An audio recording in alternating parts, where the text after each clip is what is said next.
Join అయ్యారు sir. అదే సతీష్తో ఒకసారి మాట్లాడదాం సార్. సతీష్ చెప్పండి, అసలు మొత్తంగా ఏం జరిగింది? అవినాష్ అనుచరులు మిమ్మల్ని బెదిరించడం దగ్గర నుంచి ఒకవైపున చంపేస్తామంటూ కూడా బెదిరించారు, మాట్లాడుకున్నారు. అది మీరు విన్న తర్వాత అక్కడి నుంచి తప్పించుకొని వచ్చానంటూ మీరు చెప్పారు కదా.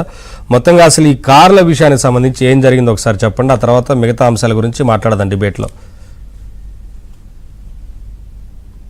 ఇప్పుడు అన్మ్యూట్ చేసి మాట్లాడండి, మ్యూట్లో ఉంది ఆడియో.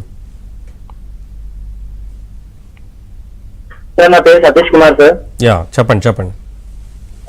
నేను నా ప్రాపర్ వచ్చేసి సంగారెడ్డి సార్. నా దగ్గరికి మణిరాజ్ అని ఒక అతను వచ్చింది సార్. ఆయన దగ్గర ఒక 3-4 months నుంచి నా కంటిన్యూ నా వెహికల్స్ రెంట్కి తీసుకెళ్తుండే అంతకు ముందు కూడా. అయితే అదే నమ్మకంతో నేను అతనికి కార్లు ఇవ్వడం జరుగుతుండే. అయితే ఈ ఫ్యూ డేస్ ఏమైంది, ఒక రోజు వచ్చేసి నాకు వచ్చి ఒక చిన్న అన్న నాకు కార్స్ అవసరం ఉన్నాయి, ఒక 3 vehicles అని అడిగిండు. అడిగితే ఎందుకని నేను కూడా క్వశ్చన్ చేస్తే, పులివెందులలో ఒకటి గవర్నమెంట్ కాలేజ్ ఉంది, మెడికల్ కాలేజ్, అందులో ఎంప్లాయీస్ ని పికప్ అండ్ డ్రాప్ గురించి కావాలన్న నాకు అని చెప్పి వచ్చిండు. సరే మన దగ్గర బుకింగ్స్ మంచిగా ఇస్తున్నాడు, అమౌంట్ కూడా టైం టు టైం ఇస్తున్నా అని చెప్పి నమ్మకంతో నేను ఇచ్చేసిన వెహికల్స్. ఫస్ట్ 3 vehicles ఇచ్చిన సార్. ఇచ్చిన తర్వాత ఏం చేసిండంటే మళ్ళీ 1 month తర్వాత వచ్చి మళ్ళీ 3 vehicles తీసుకెళ్ళిండు. మళ్ళీ వచ్చి ఒక 2 vehicles మళ్ళీ తీసుకెళ్ళిండు. తీసుకెళ్లిన తర్వాత కొన్ని రోజులకు ఏమైంది, నాకు కంటిన్యూ ఒక 3-4 months దాకా పేమెంట్ అయితే మంచిగా కంటిన్యూ చేసిండు. తర్వాత 4th month లో ఏమైందో తనకి నాకు తెలియదు. ఇమ్మీడియట్లీ ఏమైంది, ఆయన నాకు కనిపించలేడు, అంటే వాళ్ళ ఇంటికాడ లేడని తెలిసింది. ఇంకోటి ఏంటంటే ఫోన్ కూడా స్విచ్ ఆఫ్ వచ్చింది. చూసి 5th month లో నేను వాళ్ళ ఇంటికి వెళ్ళిన. ఇంటికి వెళ్ళి ఉన్నాడా లేదా అని కనుక్కుందాం అన్నట్టుపట నాకు అక్కడ పక్కన ఉన్న వాళ్ళు చెప్పారు ఏంటంటే, ఈ మణిరాజ్ అనే ఆయన ఇలానే మా దగ్గర కూడా కార్లు తీసుకెళ్ళిండు, చాలా మంది తీసుకొని మోసం చేసి పారిపోయిండు అని చెప్పారు. ఇప్పుడు పారిపోయిన మనిషిని నేనైతే పట్టుకోలేను కాబట్టి నేను తెలంగాణ పోలీస్ స్టేషన్ లో మా విలేజ్ కి సంబంధించిన 1 town Sangareddy 1 town police station నేను కంప్లైంట్ ఇచ్చిన సార్. ఇచ్చిన తర్వాత ఆ కంప్లైంట్ పెట్టుకొని నా దగ్గర నేను కూడా ఉండాలి కాబట్టి నా దగ్గర నా కార్లకు సంబంధించిన GPS పెట్టుకొని నేను ఆ వెహికల్స్ లొకేషన్ దగ్గరికి వెళ్ళినా సార్. వెళ్ళిన తర్వాత నాకు అక్కడ వేంపల్లి అని విలేజ్ ఉంది. అసలు యాక్చువల్లీ నాకు ఎవరైతే మణిరాజ్ అన్న తన ఉన్నారు కదా సార్, ఆయన చెప్పింది పులివెందుల.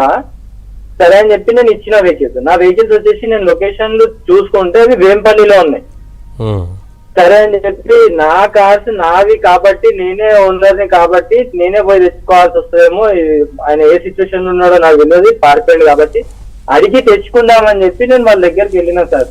ఓకే, ఎవరైతే ఇప్పుడు ప్రజెంట్ నా కార్లు ఇప్పుడు కూడా వాళ్ళే యూజ్ చేస్తారు, వాళ్ళ దగ్గరికి వెళ్ళి నేను అడిగిన, పలానా కార్లు నావి, నాకు ఇచ్చేసేయండి, నేను చాలా ఇబ్బందులలో ఉన్నా, ఇప్పటికీ 7 months అయిపోయింది, 3-4 months EMI నా మీద పట్టేది అని చెప్పి రిక్వెస్ట్ చేసిన. ఫస్ట్ రిక్వెస్ట్ చేస్తే వాళ్ళు ఏమన్నారు, మళ్ళీ వినలేరు, నన్ను ఆడనే రోడ్ మీద కట్టేస్తా అది ఇది అని చెప్పి చాలా ర్యాష్ గా బిహేవ్ చేస్తే, నేను దగ్గర పోలీస్ స్టేషన్ ఏది ఉంది అంటే అదే విలేజ్ కి సంబంధించి వేపల్లి పోలీస్ స్టేషన్ కి పోయినా. పోయిన తర్వాత కంప్లైంట్ ఇచ్చిన, సార్ ఇట్లా నాకు సంబంధించిన వెహికల్స్ మీరు ఏరియాలో తిరుగుతున్నాయి, అవి ఇట్లా దొంగతనం అయినాయి, ఇట్లా పలానా వ్యక్తికి ఇచ్చినానని దాన్ని చెప్పి మొత్తం చెప్పిన తర్వాత మేము హెల్ప్ చేస్తామని చెప్పి పోలీసు వాళ్ళు కూడా నాకు మంచి నమ్మించి మోసం చేశారు. ఎట్లా అంటే వెహికల్స్ తీసుకొని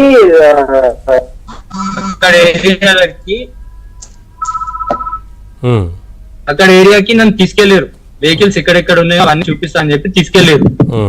హలో చెప్పండి సార్, వినిపిస్తుందా సార్? చెప్పండి. హలో వినిపిస్తుంది, చెప్పండి. వినిపిస్తుందా? చెప్పండి.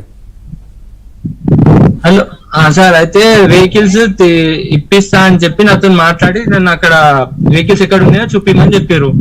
చూపించడానికి తీసుకెళ్లిన తర్వాత ఆ వెహికల్స్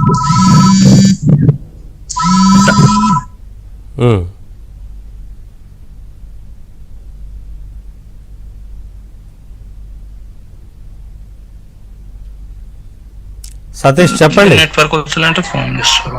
సతీష్ చెప్పండి. సార్ వినిపిస్తుందా? చెప్పండి వినిపిస్తుంది, చెప్పండి. అయితే వాళ్ళ దగ్గరికి వెళ్ళిన తర్వాత నేను వెహికల్స్ అన్ని పాయింట్అవుట్ చేసి లింకడానికి తీసుకెళ్లారు నన్ను. నేను కూడా వెళ్ళిన, నా కార్లు ఐడెంటిఫై చేసిన తర్వాత పోలీస్ స్టేషన్ తీసుకొచ్చి మళ్ళీ పెట్టిన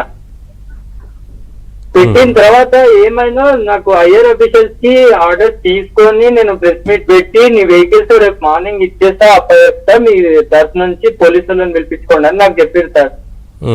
ఆ మాట విని నేను అక్కడ నుంచి ఏం చేసిన, మా సంగారెడ్డి టౌన్ పిఎస్ కి ఫోన్ చేసి, సార్ ఇట్లా మందర్కి వెళ్ళిన కార్లు నాకు కనిపించినాయి, మీరు రండి నాకు హెల్ప్ చేయండి అంటే, మా సంగారెడ్డి నుంచి కూడా పోలీసులు వచ్చారు. వచ్చి అక్కడ నిలబడ్డాం సార్. మేమందరం ఉన్నాం బయట, పోలీస్ స్టేషన్ బయట. అప్పటికే వీళ్ళు ఎవరైతే నా కార్లు యూజ్ చేస్తున్న ఎంపీటీసీ భారతి, ప్రసాద్ రెడ్డి, శంకర్ రెడ్డి, వీళ్ళందరూ ఏం చేశారంటే ఆ ఊరికి పెద్ద మనిషి జెడ్పీటీసీ మెంబర్ ఒక ఆయన రవికుమార్ అని ఉన్నాడు, తనని పిలిపించారు. పిలిపించిన తర్వాత తను వచ్చేసి నా మీద ఎట్లా అంటే ఒక జులుం లెక్క మాట్లాడాడు. ఎట్లా అంటే నేను చెప్పిన నా ప్రాబ్లం అంత ఇది ఉంది, నాకు ఇప్పటికే మస్తు టైం అయిపోయింది, నాకు అప్పులలో నేను పడిపోయినా అని చెప్పి మాట్లాడిన తర్వాత వాళ్ళు నాకు ఏం చెప్పారు అంటే, రవికుమార్ అనే కానీ నన్ను డైరెక్ట్ క్వశ్చన్ చేసిండు, మరి బండికి వాళ్ళు యూజ్ చేసినందుకు నేను 1,50,000 ఒక్క వెహికల్ కి ఇవ్వాలంట, ఇవ్వకపోతే నువ్వు వెహికల్ దగ్గర రావద్దు, నువ్వు వచ్చినావనుకో నేను చంపేస్తామని చెప్పి డైరెక్ట్ పోలీస్ స్టేషన్ లోపల వార్నింగ్ ఇచ్చారు నాకు. వార్నింగ్ ఇచ్చిన తర్వాత నేను ఏమన్నా అంటే, సార్ ఇది పద్ధతి కాదు సార్, నా వెహికల్స్ అవి నేను ఈఎంఐలు కట్టుకుంటున్నా, నాది నా కుటుంబం మొత్తం దాంట్లో నడుస్తుంది, మీరు నన్ను రోడ్ మీకు తీసుకురాకుండా చాలా సేపు రిక్వెస్ట్ చేసినా ఎవరు వినలేరు. నన్ను స్టేషన్ బయటికి వెళ్ళగొట్టేశారు. నా ఎంబడి ఉన్న